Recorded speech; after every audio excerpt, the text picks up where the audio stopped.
มาพอการตอดแหน้อยแหกี่ซอกก็ดูนะครับแหลงเวียงในซ่านี่มีป่าแน่นอนแต่จะได้หรือบ่ได้ก็แล้วแต่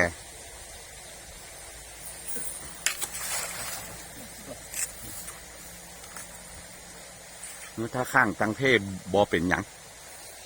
ถ้ามารุ่นกันเนาะครับเนาะแหน้อยนะครับแหกี่ซอกกระพัน9 ศอกแห9 ศอก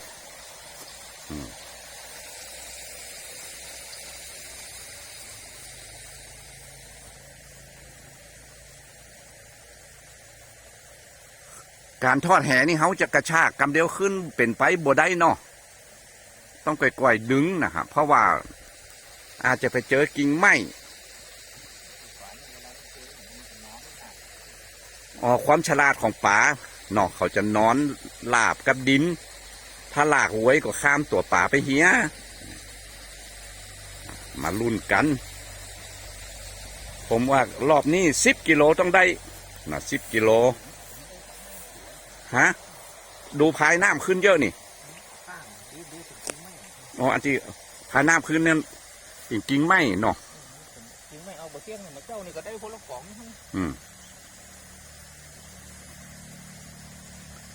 ต้องการแฮม10 กิโลบ่ได้เนาะถ้าได้10 ตัวก็เป็นโอเคนะฮะเอามาจ่วยรุ่นกันซ่านนี่ปลาเยอะนะครับมี2,000 กว่าตัวบัดเดียวนี่ปลามันฮะได้ขึ้นมาหันชัดเจนตัวหนึ่งนะครับตัวหนึ่งประมาณ5 กิโลเนาะประมาณ3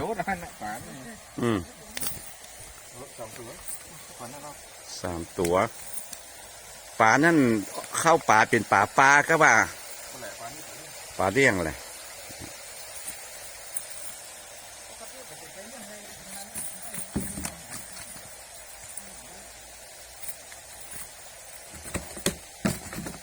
ปลานี่ก็ขายในราคาทั่วไปนะปัจจุบันนาทีนี่ก็70 บาทแต่ไม่เลี้ยงแหละไม่เลี้ยงก็บอกว่าขายง่ายๆคนซื้อก็สบายใจคนเลี้ยงก็พออยู่ได้นะฮะทำจะเอาแถมกำแหละมาพอดีมันขาดแถม5 กิโลลูกค้าสั่งเยอะกิโล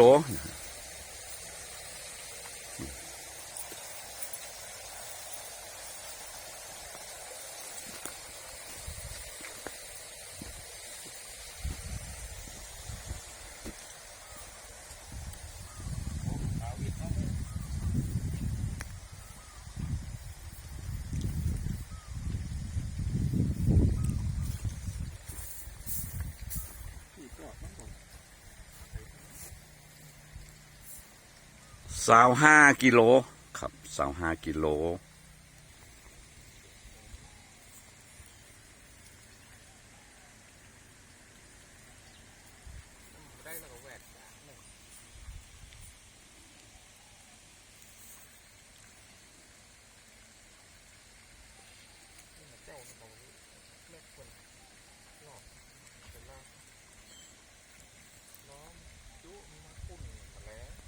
ผานแหกำลังเตรียมแหนี่แหใหญ่นะครับ11 ศอกถ้าคนบ่แน่จริงก็บ่แตกเนาะแดงเวียงบ่ปอก็บ่แตกแต่ป่านี่มีแน่นอนป่ามีแน่นอนน้อมน้ำสายตาท่านมาดูการตอดแห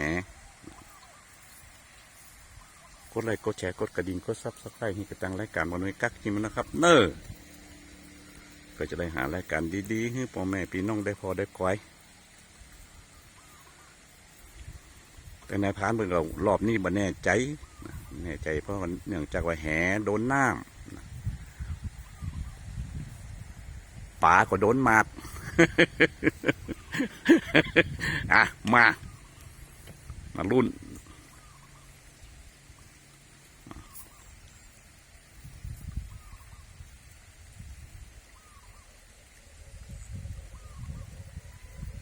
ดูนะครับ วงแหสันทัดกรณีแล้วนะครับ ดูวงแหโอ้โห ฮะอ้าวบอกว่ากัน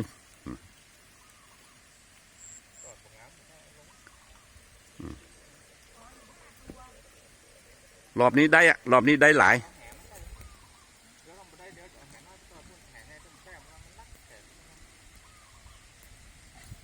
มารุ่นรอบนี้มารุ่นนะครับมารุ่นกัน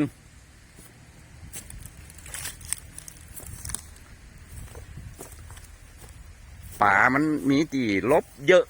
ป่ามีตีลบเยอะ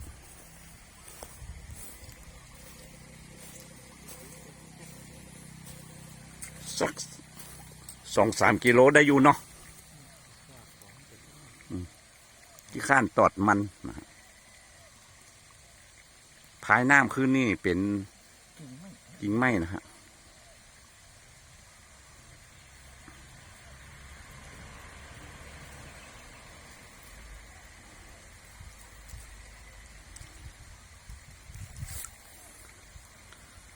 ติดแต่มันต้องเอารถจี๊ปมาลากกันนี่เนาะ